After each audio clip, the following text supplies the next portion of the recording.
To the Moline Commission on Youth for a full 3-year term to expire March 31st, 2026.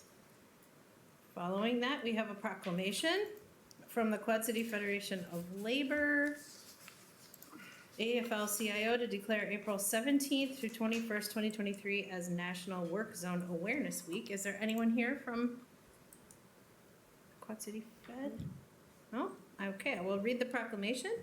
Says, whereas highway and street construction work as well as repairs to roadways are often completed while the roadways are open to traffic, putting both motorists and workers at risk every day, and whereas public works, law enforcement, firefighters, EMTs, and other emergency personnel put themselves in harm's way on the roads each day during the performance of their duties, and whereas workers diligently continue to improve, rebuild, and maintain roadways so that motorists can safely and efficiently travel, and whereas the City of Moline is dedicated to ensuring the safety of workers, motorists, passengers, bicyclists, and pedestrians while in work zones, and whereas the City of Moline reminds motorists of the importance of always maintaining safe and smart driving habits during the construction season and while operating a motor vehicle, now therefore I, Sangeeta Rayapeti, Mayor of Moline, do hereby proclaim the week of April 17 through 21, 2023 as National Work Zone Awareness Week in the City of Moline, Illinois, and encourage all residents to practice safe and responsible driving while traveling on the roadways year-round,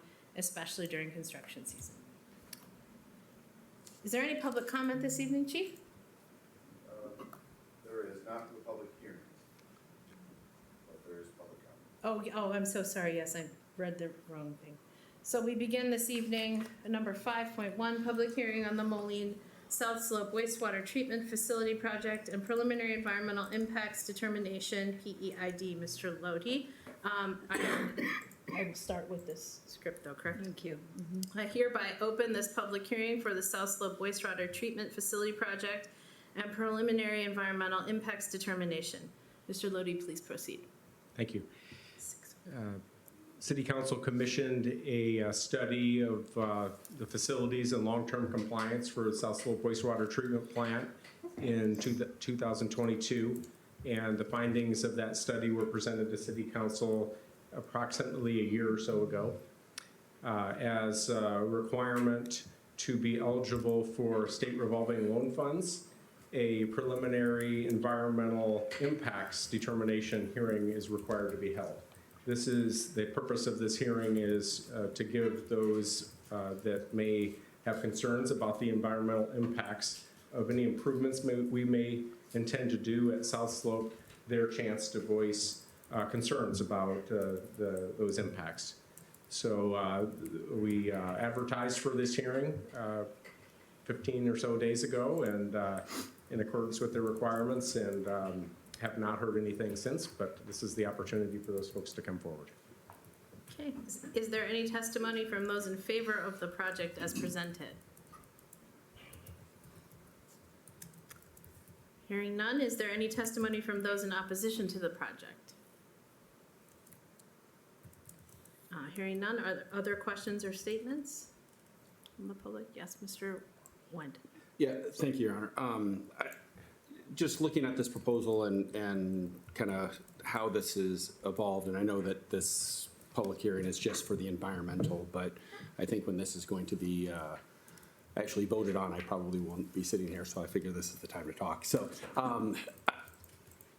understanding that there are some improvements that need to be done for permit, for to meet regulations, there are a number of things in here that are not required necessarily for, that are required by state or federal law. And my concern is that, and I hope when you guys review this and take a sharp pencil to it, we're proposing in here, or staff is proposing in here, about a 37% increase in water rates in the city of Moline.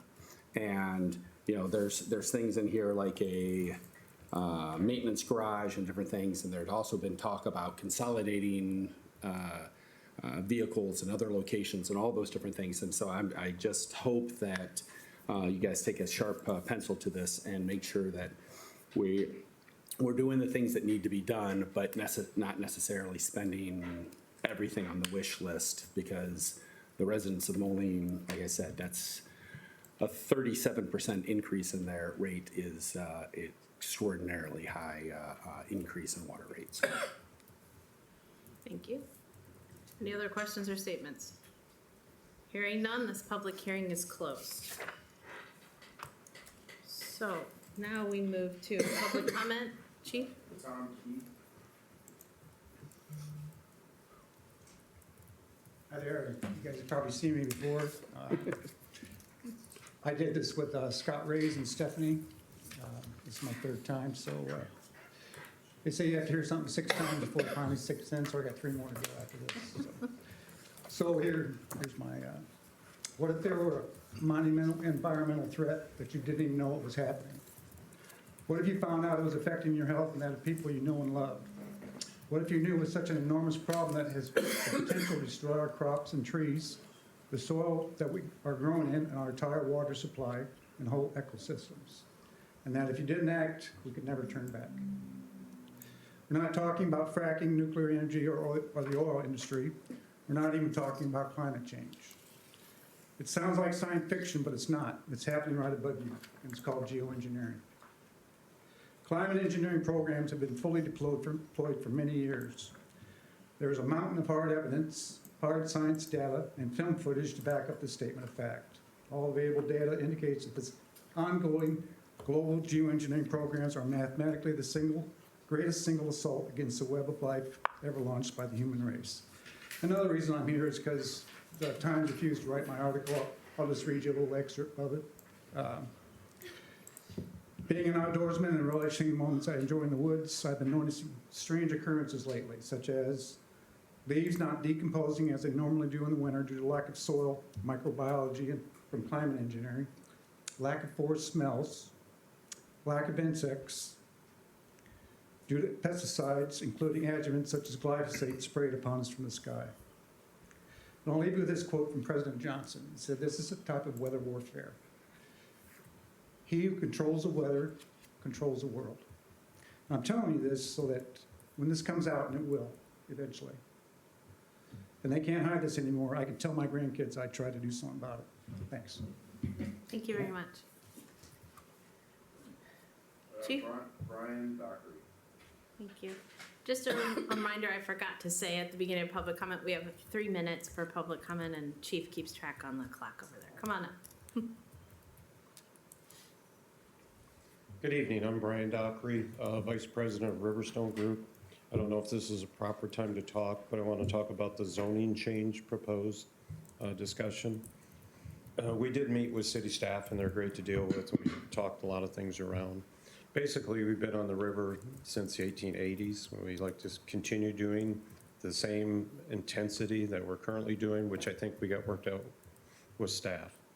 The other part is the piece across the street. We'd like to also continue to do the same intensity as we were always done there. Our view of rezoning it without us requesting a rezoning is a taking of our future rights. So hopefully, anytime in the future, if that ever does become developed, we're gonna have to be a part of it anyways. So at that time, the use can be looked at. But we don't want any restrictions now or in the future for what our business has done and keep that same level and intensity that we're currently able to do. Take any questions if anybody's got any questions. Public comment is not usually back and forth.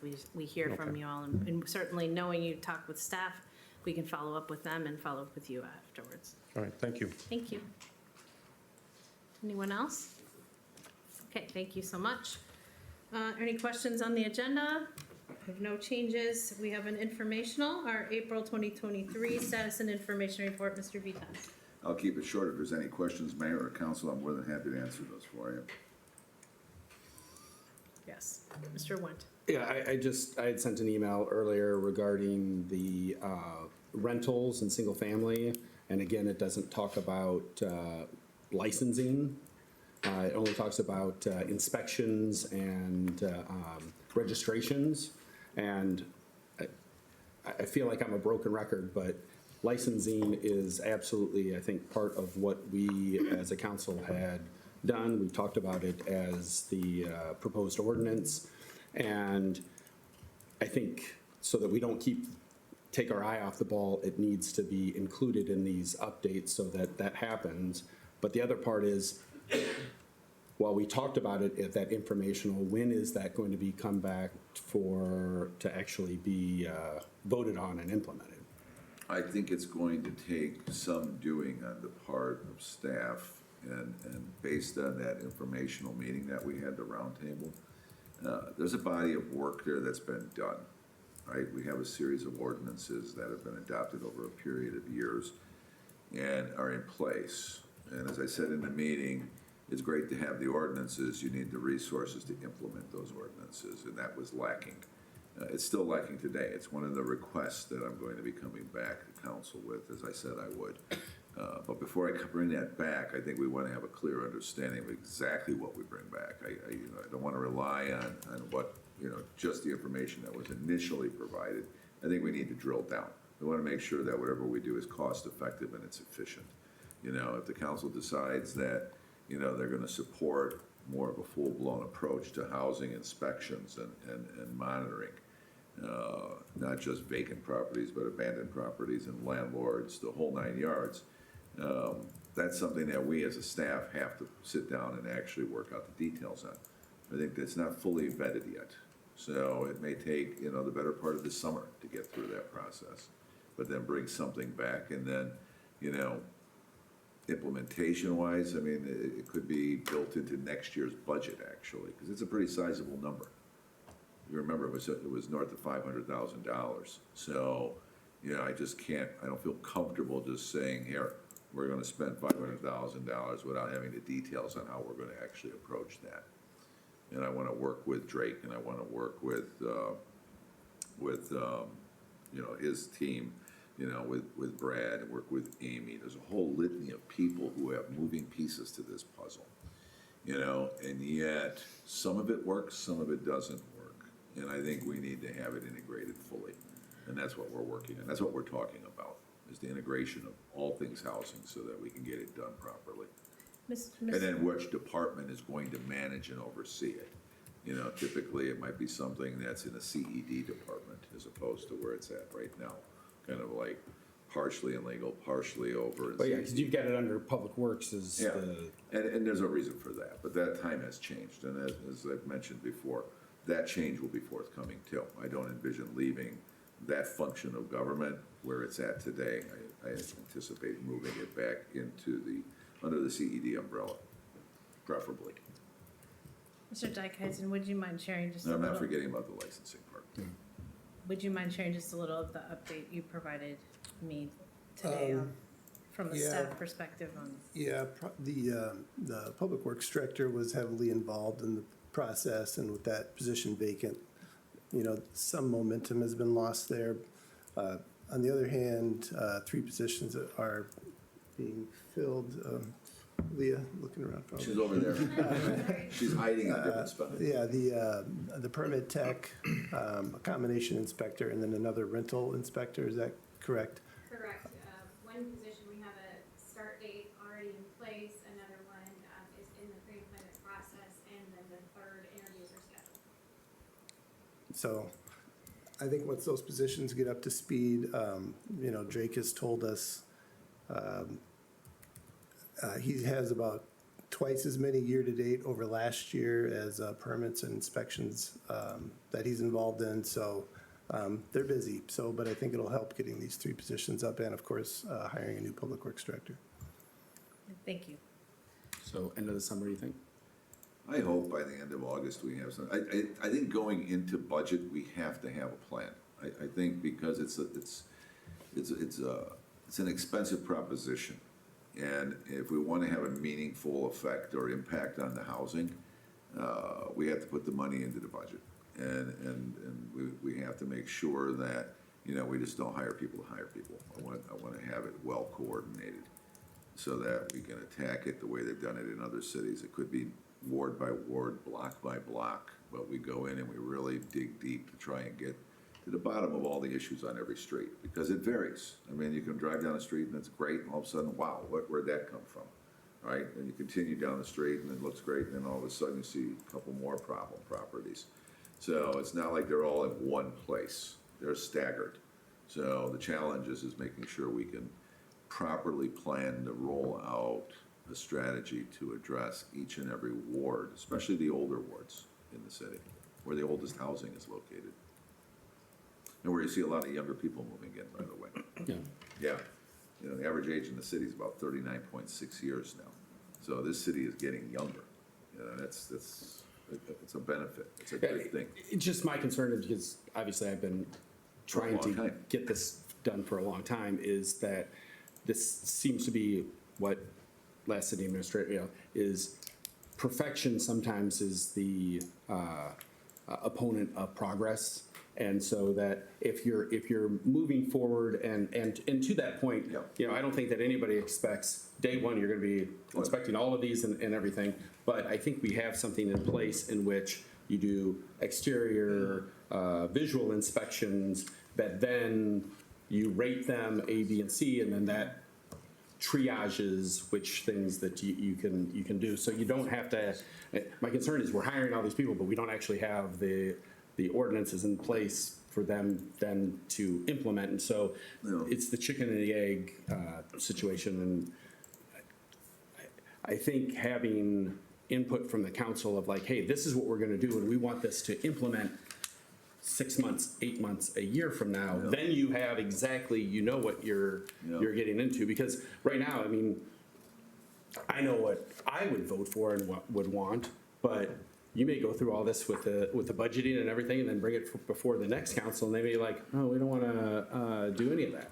And so that's where getting the ordinance in place, even if it doesn't implement that day, that then at least you've got a starting point to go off of. That's just my concern sometimes when it's done backwards.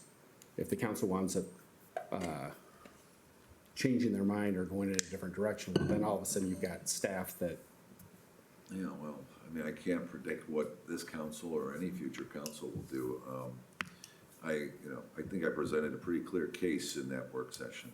I mean, of what I've seen here in 2 years and the challenges that the city has. Meaningful change can happen pretty rapidly where there's, a limitless resource. Where you don't have the resource as readily available, it's a little more challenging. And I think the efforts of staff have been great to date. I think they have produced results. I mean, when you look at what they've done in CDBG after the last 50 years, it's actually pretty phenomenal. We forget everything we've done and everywhere we've been. But when you look at some of those index maps of what they've done over that time, it's pretty incredible. But, for every one or two you take care of, another one gets added behind you. It's like 2 steps forward, 1 step back. So we want to stop the 1 step back if we can, as best as we can. So thank you for that. Thanks. I wanted to also clarify for the council, I know I mentioned a few weeks ago that either I was having or did have a good conversation with our liquor licensees that have 3 a.m. licenses. We wanted to have an open conversation with the police chief and legal staff about, how we're trying to keep the atmosphere safe for everyone in all parts of the city. And I noticed in the legal status update on the status and information report, it still mentioned a 2 a.m. license. That is not what I'm proposing. I'm actually talking with staff about requirements for having a 3 a.m. license rather than changing the hours, so that we really get buy-in from those that have that. Because it's a two-way street here with what the city provides with our law enforcement resources and what those establishments need to provide to keep the atmosphere safe. So we're continuing to explore that, but I just wanted to clarify that, and I didn't catch it before this was finalized, so I wanted to tell you. All right. If there's nothing further, I do want to pop back quickly to questions on the agenda. There was a typo. The invocation is actually Mr. Timian, not Mr. Macias, in the upcoming council meeting. So, will you have an invocation, Mr. Timian? Now maybe, I don't know. All right. All right, so we'll close out our committee of the whole and call the regular council meeting to order. Pledge of allegiance, please. I pledge allegiance to the flag of the United States of America and to the republic for which it stands, one nation, under God, indivisible, with liberty and justice for all. Invocation? Nah. No. All right. Roll call, please. Alderperson Williams, Present. Macias, Present. Went, Present. Timian, Present. Moyer. Oh, I'm sorry, O'Brien, Present. Waldron, Present. Schmidt. Present. Your Honor, I request approval of Committee of the Whole and Council meeting minutes of March 21st, 2023, special council meeting minutes of March 27th, 2023, and appointments made during Committee of the Whole this evening, April 11th, 2023. Resolutions. 14.1, a resolution authorizing the mayor, city clerk, and city staff to apply for energy efficiency conservation block grant funds from the United States Department of Energy, DOE, on behalf of the city of Moline, and authorizing the Director of Utilities to do all things necessary to submit the subsequent grant application currently available through the DOE Community Energy Program. 14.2, a resolution authorizing the mayor and city clerk to execute a test tune application for 2024 community project funding through the U.S. House of Representatives Appropriations Committee to replace lead water service lines in the amount of $500,000. 14.3, a resolution authorizing the mayor and city clerk to execute and attest to a purchase agreement with the Quad Cities Windwater Incorporated, and authorizing the Director of Utilities to do all things necessary to execute the purchase of PVC piping from Quad Cities Windwater to be used in project number 1371, Bypass Sanitary Sewer Project, for the amount of $183,550.60. 14.4, a resolution authorizing the mayor and city clerk to execute and attest to a professional services agreement with Crawford, Murphy, and Tilley Incorporated for development of a stormwater master plan in the amount of $149,500, and authorizing the Director of Utilities to execute any necessary documents related to this work. 14.5, a resolution authorizing the mayor and city clerk to execute and attest to a professional services agreement with Robinson Engineering Limited in an amount not to exceed $91,000 for technical assistance related to lead service line inventory completion, lead service line replacement design services, and assistance with applications for grant and loan funds, and authorizing the Director of Utilities to execute any necessary related documents.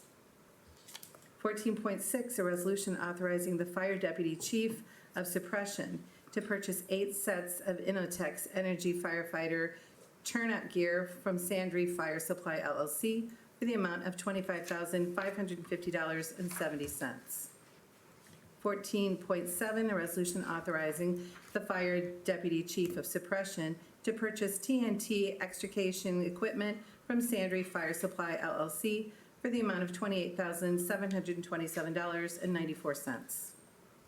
14.8, a resolution authorizing the approval of a request for 2 street lights near the intersection of 7th Street and 18th Avenue.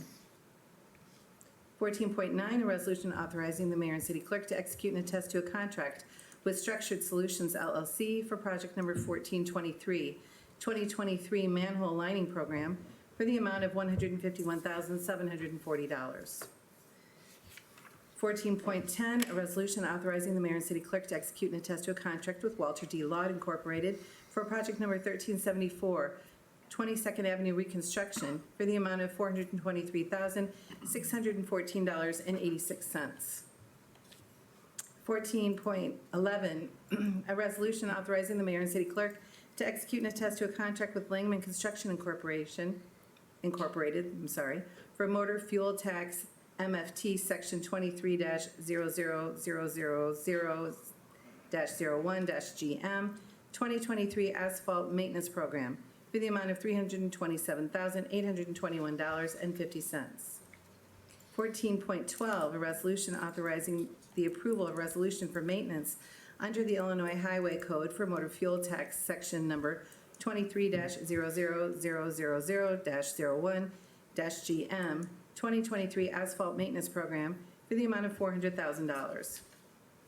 14.13, a resolution authorizing the mayor and city clerk to execute and attest to a proposal to provide professional architectural services with Leggett Architects Incorporated for design services associated with a new proposed restroom building at Bass Street Landing for the amount of $38,300.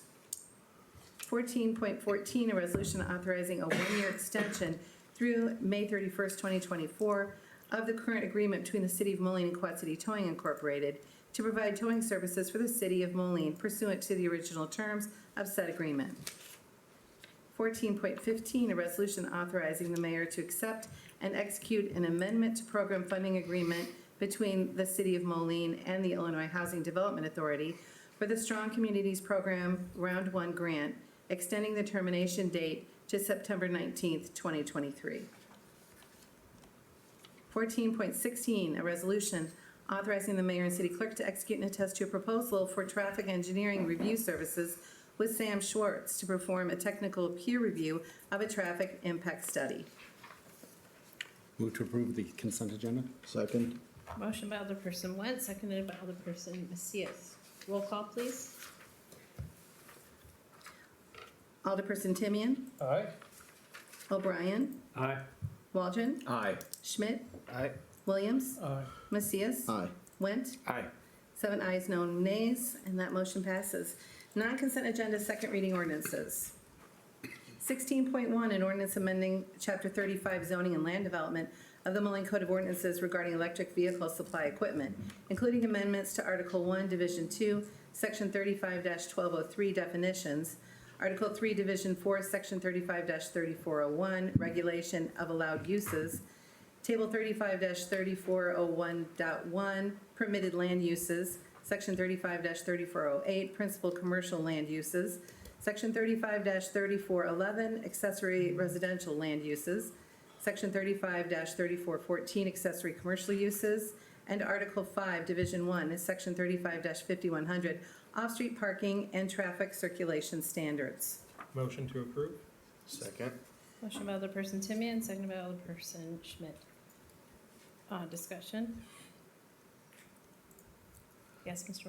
With clarification, you want to go over Yeah, the absolutely. adjustments? Yeah, absolutely. So, at your last meeting, you had excuse me, there was a request to amend the definition of EV ready to clearly delineate, explain where the conduit would originate and where it would end. And so we had our legal team actually amend that so it now reads that the conduit would originate at service equipment and terminate at either a receptacle junction box or electrical vehicle supply equipment adjacent to the parking space. So clarifying where it actually is located. So that was the only request that we had from this body for an amendment, so.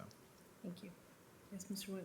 We had also talked about like what the cost, because the concern is, and I'm, if we're going to do this, that it's clarified what this is, but when, with the definition also of what the service equipment is, that, does that mean that they have to bore into the interior of the building of where the circuits are, or just adjacent to the drop on the building? It would be adjacent to where it's at. If it's an existing building, we're not making somebody drill it. Now, for new construction, obviously, Okay, that's different. I just want to make sure that Yep. that was clarified publicly so that Yeah, the intent is they not don't, that, yeah. that we have that clear so that somewhere down the road, somebody else doesn't interpret it and Yes. force these people who are just putting in a new parking lot or something like that, that they have to stub all the stuff into the building or Absolutely. anything like that. Okay. Thank you. There's nothing further. Roll call, please. Alderperson Timian. Aye. O'Brien. Aye. Waldron. Aye. Schmidt. Aye. Williams. Aye. Macias. Aye. Went. Aye. 7 ayes, no nays, and that motion passes. Resolutions. 17.1, a resolution authorizing the mayor and city clerk to execute and attest to a change order with general contractors, is it contractors, constructors? Thank you. with General Constructors Incorporated for South Slope Wastewater Plant Excess Flow Clarifier Improvements Project in the amount of $11,500. Move to approve. Second? Motion by Alderperson Went, seconded by Alderperson Macias. Discussion? Hearing none, roll call, please. Alderperson Timian? Aye. O'Brien? Aye. Waldron? Aye. Schmidt? Aye. Williams? Aye. Macias? Aye. Went? Aye. 7 ayes, no nays, and that motion passes. 17.2, a resolution authorizing the mayor and city clerk to execute and attest to a change order with Leander Construction Incorporated for the North Slope Wastewater Plant Dewatering Improvements Project in the amount of $20,817.22. Move to approve. Second. Motion by Alderperson O'Brien, seconded by Alderperson Went. Discussion? Your Honor. Yes, Mr. Walton. Tony, I see this project is still on hold. Have you got any update on when it will go? We expect the motor control panel to be shipped sometime in June. Thank you. Thank you, Your Honor. Anything further? Roll call, please. Alderperson, sorry, I was still making a note. Alderperson Timian? Aye. O'Brien? Aye. Waldron? Aye. Schmidt? Aye. Williams? Aye. Macias? Aye. Went? Aye. 7 ayes, no nays, and that motion passes. 17.3, resolution repealing special ordinance number 4007-2019, establishing a policy governing special events in the city of Moline, Illinois, and formation of a special event committee, and approving the establishment of a new special event policy. Move to approve. Second. Motion by Alderperson O'Brien, seconded by Alderperson Williams. Discussion? Hearing none, roll call, please. Alderperson Timian? Aye. O'Brien? Aye. Waldron? Aye. Schmidt? Aye. Williams? Aye. Macias? Aye. Went? Aye. 7 ayes, no nays, and that motion passes. 17.4, a resolution authorizing the mayor and city clerk to execute and attest to a consent of City of Moline to assignment and assumption agreement by and between Moline High School Lofts LLC and the City of Moline, and a consent to collateral assignment of development agreement concerning property located at 1001 16th Street, Moline, Illinois. Move to approve. Second.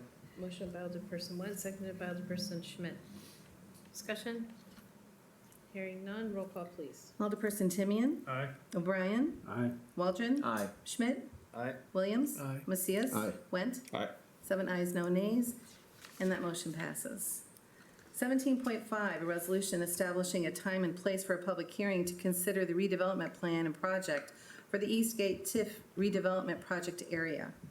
Move to approve. Who was the second? It was O'Brien and Schmidt. Thank you. Discussion? Hearing none, roll call, please. Alderperson Timian? Aye. O'Brien? Aye. Waldron? Aye. Schmidt? Aye. Williams? Aye. Macias? Aye. Went? Aye. 7 ayes, no nays, and that motion passes.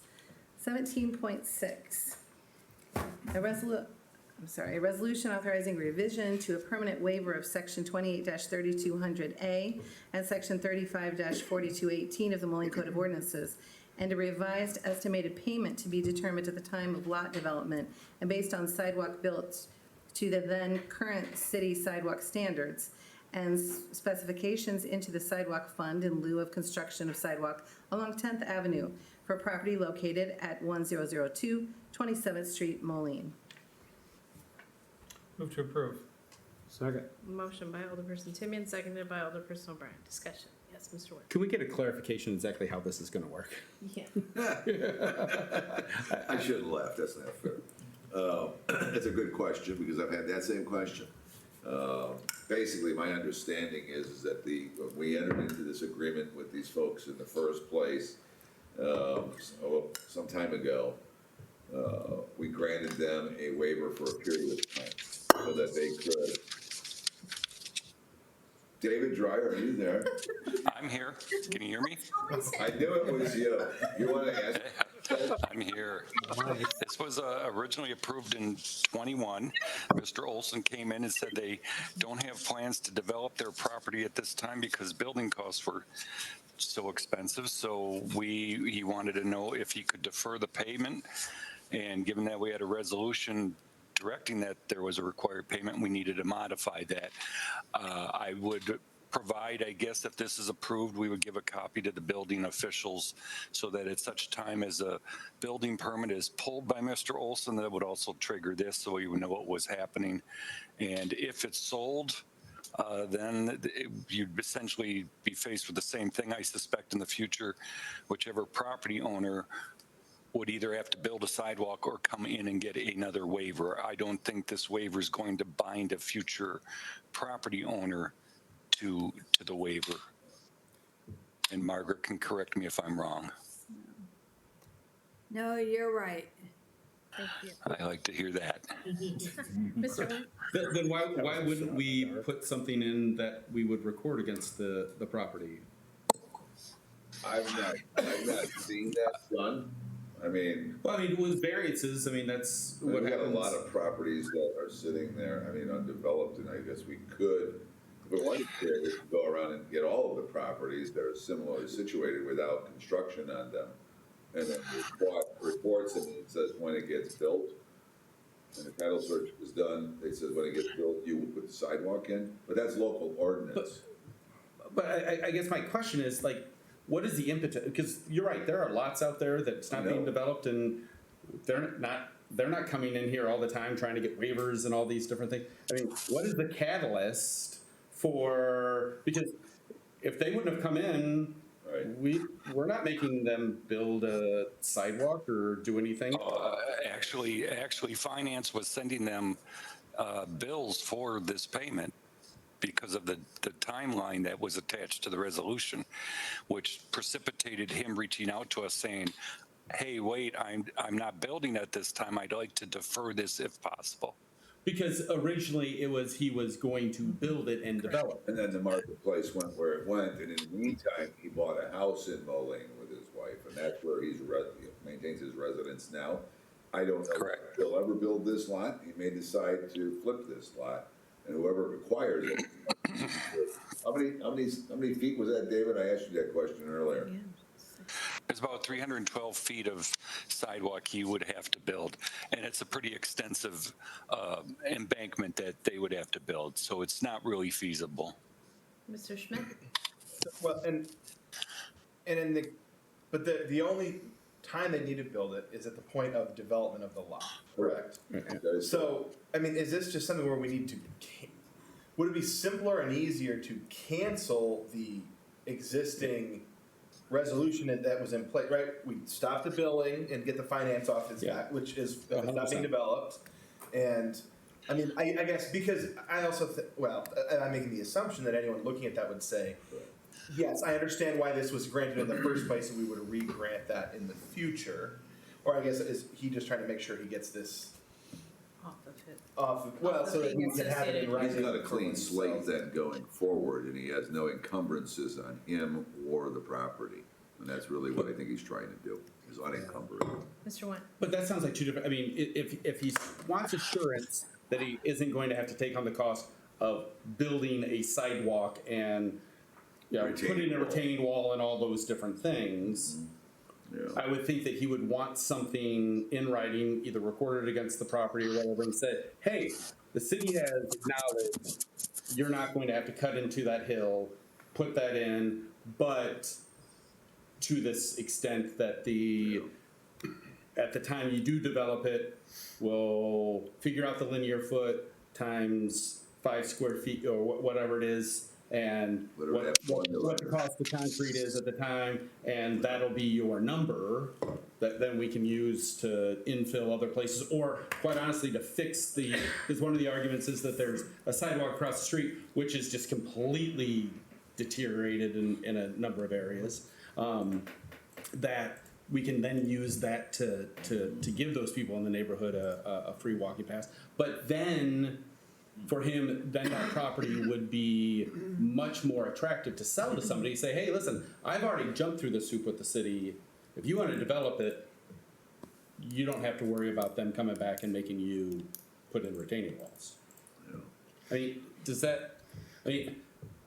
that's what I'm trying to understand from what Alderman Schmidt was saying. I think that might be more beneficial to him to the city so that the next person that buys it doesn't get told, oh, you don't have to do anything, and then they come back here and it's a new council and the new council goes, no, install it. So are we at a point where any one of you is interested in amending this motion, or does it need to be removed and brought back differently? Mr. Nguyen? Yeah, I guess what I would move is that we table this with direction from staff to come back with an approach in which we make a decision whether they'll have to install or not, and that it would be recorded against the property so that that would be then transferable to the next property owner. It's kind of a built-in protection. And isn't it an advantage to the lot owner then in terms of the future resale, should he and his wife decide they want to remain in the home they just bought? Yeah. Because nobody's just gonna move in It and out. essentially removes assumptions and makes it clear. 100%. I'll second that. Yeah, I would Thank agree you. with So that. there's I an would agree with amendment that. from Alderperson Went, seconded by Alderperson Timian, to table and to come back with a clear approach to record something with the property that's transferable. Okay. Roll call, please. Alderperson Timian? Aye. O'Brien? Aye. Waldron? Aye. Schmidt? Aye. Williams? Aye. Macias? Aye. Went? Aye. 7 ayes, no nays. Thank you. And then roll call Oh. on the amended. Thank you. Oh, But we tabled it. too. we tabled it. Oh, Yeah, I'm that so was sorry. amended to table. You are correct. 17.7. Okay. It's too warm today. 78? 17.7, a resolution authorizing the chief of police to purchase a 2014 Lenco Bearcat from the Bettendorf Police Department for the amount of $75,000. Motion to approve. Second. Motion by Alderperson Williams, seconded by Alderperson Went. Any discussion? Hearing none, roll call, please. Alderperson Timian? Aye. O'Brien? Aye. Waldron? Aye. Schmidt? Aye. Williams? Aye. Macias? Aye. Went? Aye. 7 ayes, no nays, and that motion passes. First reading ordinances. 18.1, an ordinance amending Chapter 4 Alcoholic Liquor of the Moline Code of Ordinances, increasing the number of Class C licenses in the city at the request of Rio One LLC, doing business as Gasland. 18.2, an ordinance amending Chapter 35 Zoning and Land Development of the Moline Code of Ordinances by enacting an amendment to Article 3 Zoning, Division 9, entitled Moline Center Districts, by enacting an amendment to Chapter 35, Article 5, Site Improvement and Performance Standards, Division 1, Parking and Loading Standards, Section 35-5100 entitled Off-Street Parking and Circulation Standards, and by enacting an amendment to Chapter 3, Advertising and Signs, Article 2, Signs, Section 3-2105, Signs Allowed on Private Property with or Without Permits, Table 3-2105.2 entitled Allowable Sign Area and Specifications per Lot of Record by Zoning District, by enacting an amendment to the zoning map, incorporated therein as Section 35-3103, Moline Center Zone Map. And that is all I have this evening, Your Honor. Yes, Mr. Waldron. I have a question back about 18.1. I realize it's first reading ordinance, but this may depend upon how I vote the following week. I understand what we're trying to do with the 36 to 37 back. Is there anybody else waiting for a license? In other words, are we automatically giving this person the license? And are there other people waiting because we've hit that threshold? No, actually, the code requires that we set the Class C package sales licenses at the current number. So every time somebody wants to sell, Well, I understand what we're doing. Okay. Is there anybody else out there There's waiting for one of these licenses? no. Okay. Just the one that we denied. Right, I mean, we had one that we denied a few Correct. years ago. Right. That's correct. Another one on Avenue in the cities, right? That was my question. Thank you. Mr. Schmidt. I guess I would express that even in that circumstance, I wouldn't want to get into a practice of saying like, well, because someone else put in an application, they're waiting, because that would mean the business owner has no ability to sell their business if we were to break the continuity. I mean, thinking that through, we would want to make sure that the existing business has that opportunity to trade hands, bringing that new ownership through. Otherwise, I think we, instead of challenging precedent for businesses coming into Moline. I saw Mr. Wen's hand and then Mr. But there is the opportunity, if there's a troublesome business or something like that, that we can say, It still allows. no. So it's not an automatic, and that's why we go through this. Mr. Wald. And there's always the case that you can sell the business, you just don't have any alcohol sales. Yeah. The business could change hands. We happen to know that that's the primary usage for those folks, but in theory, it could sell without alcohol. In theory. Right. In All right, theory. are there questions or comments for our CED folks? Leslie Oberholzer is here on 18.2. Did you point out any of the changes last minute that were made? In the materials that was there. Was it there to change, the one change, I believe? Yeah, so there. You should point out Why the don't you rivers, come the back rivers and- don't Yeah, change that's- since I the was gentleman gonna came this evening, ask. please point that out. Yeah, so, not many changes from what Plan Commission, approved. The one major change is, the piece that is Riverstone Group, north of River Drive. We have removed that from the form-based code area. Multiple reasons. One of the reasons is it was never zoned B2. It was always zoned industrial, so, previous councils had the intention of kind of keeping it industrial. And then furthermore, upon discussions with them, just if that site ever would be redeveloped, it would be such a major project that you're gonna have to rezone the site anyway. And so, in order to, not tie their hands with their industrial site, we did recommend, and Leslie did remove that parcel from the form-based code area. We are still recommending the area that is along River Drive that the gentleman spoke about tonight. The reasoning for that is because if you look at what's along River Drive, you have IH Credit Union, then you have McLaughlin, and then you would have their property. And so that area is already kind of ripe for redevelopment. Furthermore, as I've stated numerous times in the community, this is not only a regulatory document, this is also a planning document. And so, that area is an area that we really would like to see redeveloped. And if you have industrial zoning there, our fear is that it may limit development around it. And so for that reason, that is why we have not removed that upon Riverstone's request. So. Thank you. Mr. Wen and then Mr. Schmidt.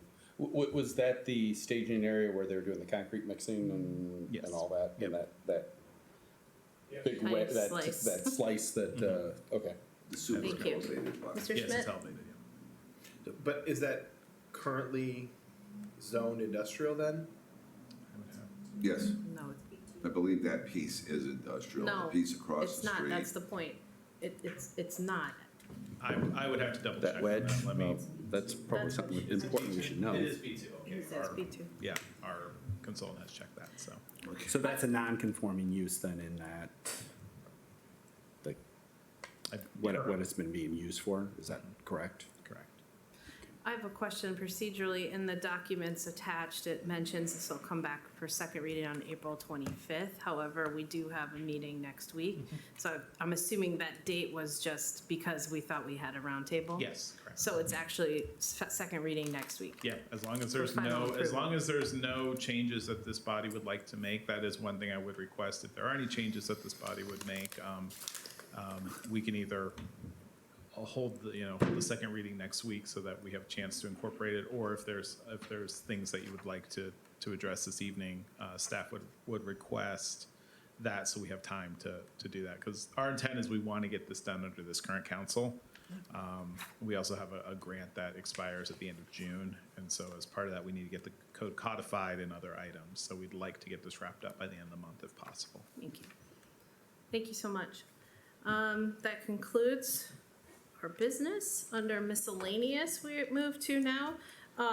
Special thanks, I'm sure everyone on the council would want to echo special thanks to all the staff involved in managing our storm response. from, fire and police coordinating on many efforts to ahead of time to during these weather situations as well as the aftermath.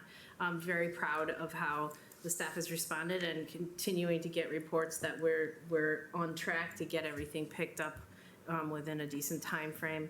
I'm also proud of the community, knowing that people were out and about helping each other with chainsaws, et cetera, getting things taken care of.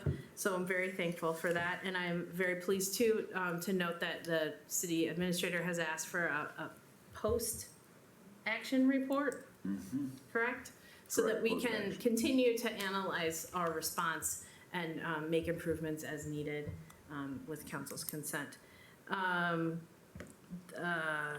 What else did I have this evening? Not much, but there is a lot going on as usual. A lot of events happening in the community. People are getting excited for, I know, the Bass Street concerts, which will be starting next month, et cetera. So there's a lot of opportunity to be out and about and speaking with the community. Mr. Williams. Nothing, Your Honor. Mr. Macias.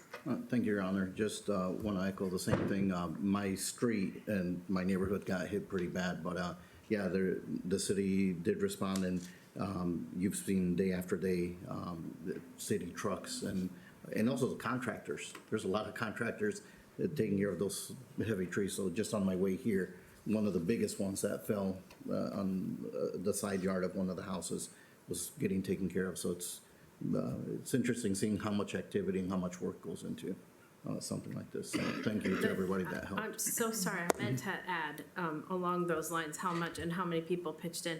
I'm not sure I got the message to all of you, but I did answer a phone call from Mid-American on Wednesday or Thursday last week, and they really were tremendous about wanting to help the community, even between Rock Island and Moline, how they could share their CARES van that they have. It ended up that we didn't quite need that. But when I mentioned I had heard about residents who needed life-saving medical equipment, they needed generators for that, they took that ball and ran with it. And I'm very pleased that the kind of partnerships and the open lines of communications we have with Mid-American made it a great atmosphere for them to step in, and they got at least 20 generators out to people who needed it for their life-saving medical equipment. Forgot that. Thank you. Mr. Nguyen. Thank you. Thank you, Your Honor. A couple things. One, I read in the paper that we got the grant for the bike path from Avenue of the Cities down to 3638 Coal Town Road, kind of different in that. So that's great news. That was the first time I had heard that, read it in the paper, so. Yeah, we only Thanks. heard, I So- confirmed that with David Dreyer Yeah. just today. So the paper got it faster than you. So I appreciate you letting I'm everybody. always on it. Yeah, letting everybody know about that. That's awesome. I had an opportunity to go a property over on 51st and 6th Avenue was a property that the MCDC had then found a contractor to rehab. If you saw the before pictures of this house, it was it was rough. But it listed for $229 and sold already. They had an open house today and went through it, but those are the types of things that can really help a neighborhood revitalize, because there's someone else that's now rehabbing a house across the street as well. But this is where finding properties early in, when they become vacant and all those things, where they can still be saved, rather than them depleting to a point where then it costs us $20,000 or $30,000 to demolish them, and we wind up with an empty lot in a neighborhood. So just thank you. Brad Hammond had been really involved with that, and then the MCDC group, and then Southern Cross, which was the company that bought it. This was the first one that they had purchased and done, and I have a feeling that they're going to do more. It was top-notch redevelopment. So that was terrific. Also want to thank staff for some implementation of our code regarding signage for gaming. If you go around to a number of those places in town that had signage all over the place and windows and all these violations of our ordinance, staff did a good job and has there's been a marked improvement of those unsightly blight in our community, and that's terrific. With the storm damage, I still want to get clarification. Historically, like when the derecho came through and those sorts of things, the city had said, okay, we're going to and I think the derecho we did 21 days, but for a couple of weeks that we would come out and we would pick up at no cost the stuff that was brought out to the curb, because this was stuff that, not for anybody's choice of just trimming a tree or something like that, but large tree limbs and debris coming down. I'm seeing it stacking up all over my neighborhood, but I'm being told when they call down to the city that they're saying it's $140 for a small truckload and then additional costs over that and those sorts of things. And I know I sent a number of emails about this over the last, since the storm last week, and there was some communication that you were working on it, but where are we at with that? Because and maybe it's because the third ward got hit pretty hard. I know the second ward got hit really hard, and I've had people from both of those that have reached out to me and asked, city nickel and diming us on all these things, or is this something that, as a service to the residents, that we're going to do over the next couple of weeks, or what's the situation? Well, I guess I'll take that question because you're the one, I'm the one who got most of those emails. My understanding, and I wasn't here for the derecho, but I understand that was a citywide impact. And then there was efforts done by the city, across the city, the broader city, to address all of the fallen trees and other damage that took place. I mean, there's damage all over the city, from commercial signs that got sucked away, roofs that are gone. I mean, it was, even the McDonald's lost its part of its roof. So, I mean, there's widespread damage, especially on the top of the bluff in wards 1 and 2, and then below the bluff, right? No question. The feedback I got was very, very clear that, we were gonna follow the policy the way it is written, right? Feedback from who? That came from Public Works. Okay. Came from Public Works. And that they weren't treating it like the derecho, but, if they come across something that's laying in the right of way, they're gonna pick it up. They're not gonna leave things in the road right away, right? It's there, especially in the travel lanes, because that happened. I mean, there were places where trees fell literally across entire streets. I was out there with the chainsaw moving the stuff myself. I bought a chainsaw, so it tells you something, right? And I used it effectively. So we did not go out and do like they did in Rock Island. I'll say that here in the meeting. We did not do the same thing Rock Island was doing. They made an announcement, they went out, and I think they got hit even worse. I think they had a true EF1 tornado that touched down and went through there. So that situation was a little different than ours. So really, it's like, you have a policy, do you follow it? Or, if you don't follow the policy, when do you not follow policy? Because if you don't follow policy, of course, there's always criticism. If you do follow it, there should be no criticism. So we're kind of a catch-22. It was kind of like a mini problem as opposed to a major problem. And they chose to go down the road of just following the normal policy, meaning that, if you had trees that, fell into the street, obviously that's a different thing. We have to clear things out for the travel lanes to remain open. If it's in your backyard on a private property, in that case, we were not doing anything about that. We were leaving that to private contractors to do that work. And that was the approach. Well, and even during the ratio, we didn't go on to private property and clean stuff up in people's backyard. But if they brought this stuff to the curb, and so, because we also ran into this issue with a much smaller storm the week before. We came in for that special meeting that Monday night, and we were told, yeah, we're coming out and we're picking things up. I think there was even a press release saying that we were coming out and pick things up, and then it was recanted, and I got a message from Rod Schick say, oh, we changed our mind. No, we're not doing it. And so I think that communication to the public has had some problems. So what I'd like to do is I'd like to move that for the next 14 days that we waive, and I think this is what we did for the derecho, section 1522 or whatever the cost is for picking up tree limb debris that's placed on the curb, that we waive that for the next 14 days. Point of order, if this is not on the agenda, or is this something we can? In August 11th of 2020, it was not on the agenda. It was voted. It was seconded by Waldron. Dick Potter made the motion. It was passed and done. I am tired of this idea that we can't direct staff to do certain things I'm here. willing, as the person who's in charge of the flow of things here, I'm willing to entertain that. I personally am not willing to expend funds without knowing what those funds are. And that would be why this, this policy stands with a smaller portion of our city that was impacted than a previous storm that's been mentioned. So I understand the recommendation, I understand the recommendation from council. I'm willing to entertain this one this time. I'll second his motion. So, motion by Alderperson Went, seconded by Alderperson Waldron. The motion is to make it free pickup, debris pickup until when? For the next 14 days.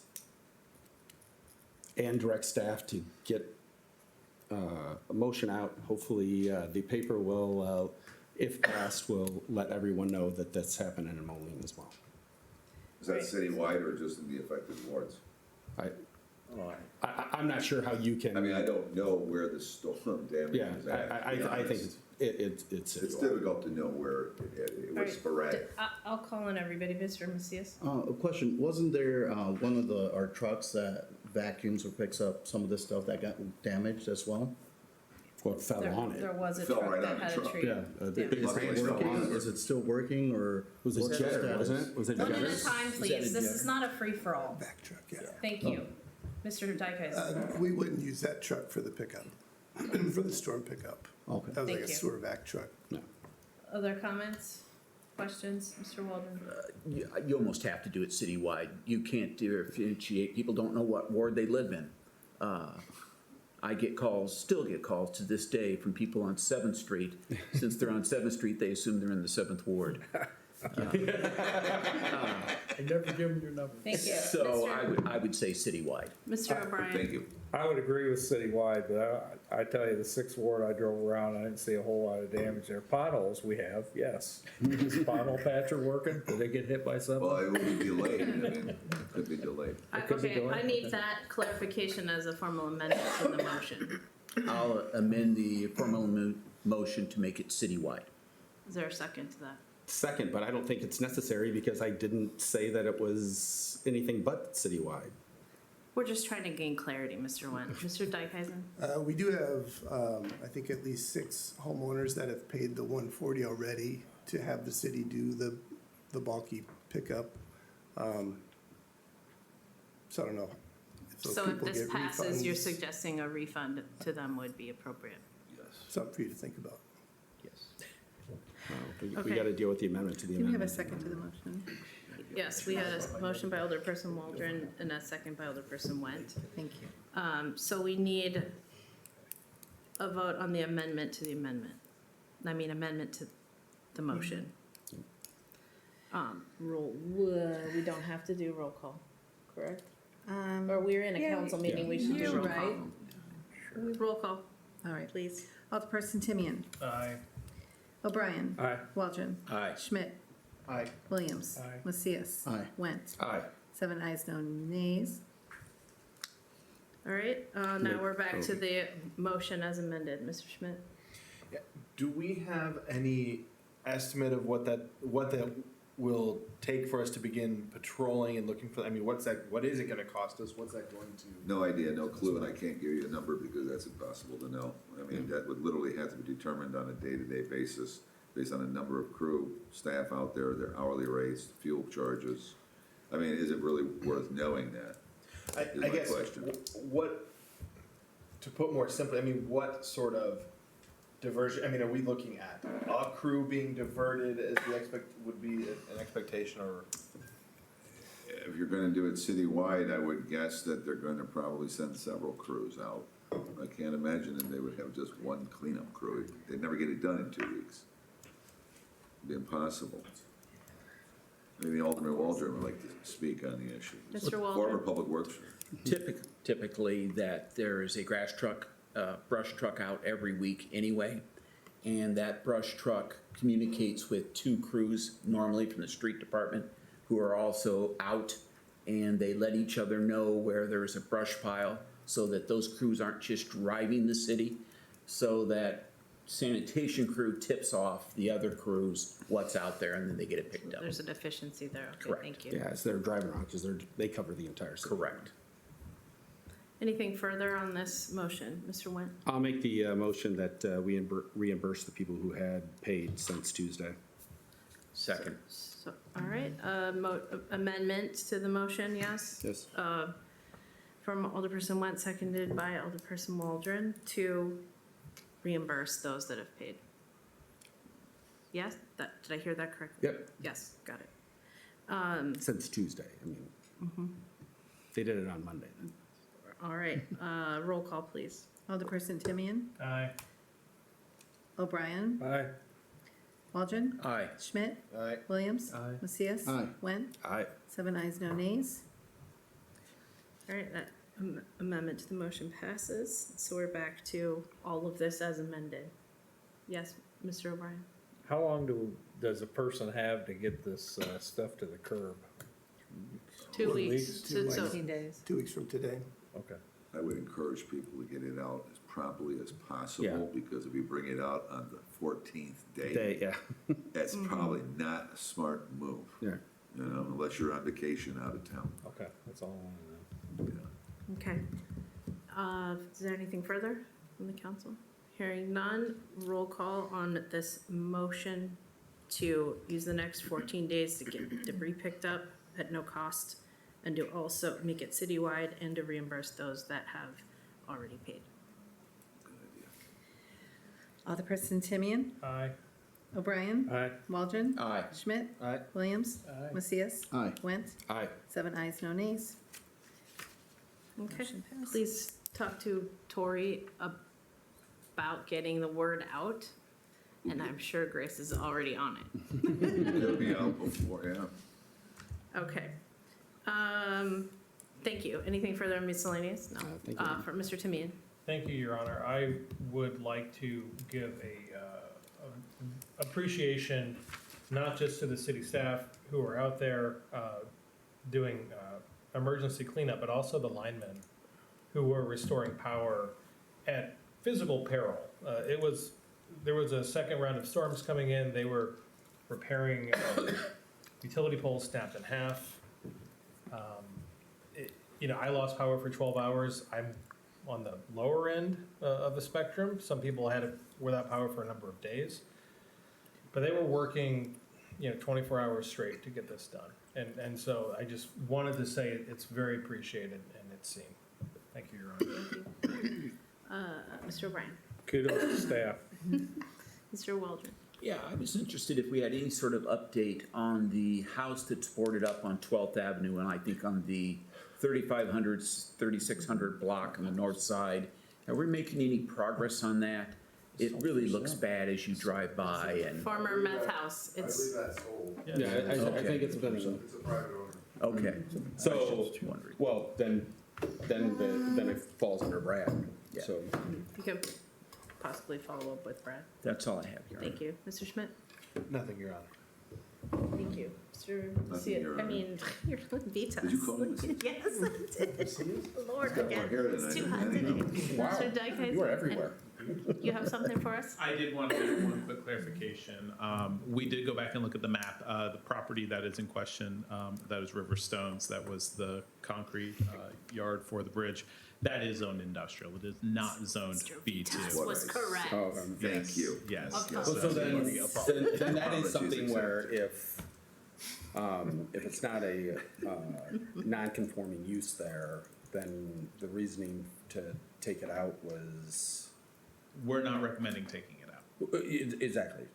So why was that? Because was there any other industrial property that is falling underneath the form-based code? Not that I am aware of. So this is the only parcel that's industrial currently that we're putting under the form-based code? I believe Yes, so. the answer is yes. I believe yes. I might have concerns with that then. No.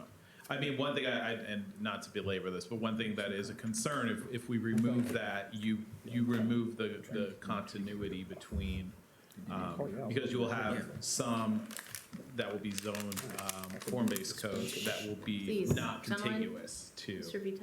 other property. So you will have a potential spot zone issue. Okay. Don't you already So- have a potential spot zone? So that's issue? just, I was gonna say, don't you, if you, that's industrial right now, then. I'm just stating that is a concern, on top of, as I mentioned, other issues, but All right, well, yes, that was more just to clarify the record, so. We'll talk about it next week then. Okay. And there's no executive session, correct? No, there is. Oh, there is. Oh, thank you. Your Honor, I make a motion that the council convene an executive session for the purpose of discussion of appointment, employment, compensation, discipline, performance, or dismissal of specific employees, 5 ILCS 120/2C1. Okay. Motion by Alderperson Williams, seconded by Alderperson Went. Roll call, please. Alderperson Timian? Aye. O'Brien? Aye. Waldron? Aye. Schmidt? Aye. Williams? Aye. Macias? Aye. Went? Aye. 7 ayes, no nays. All right, we're going into executive session. Thank you, everyone.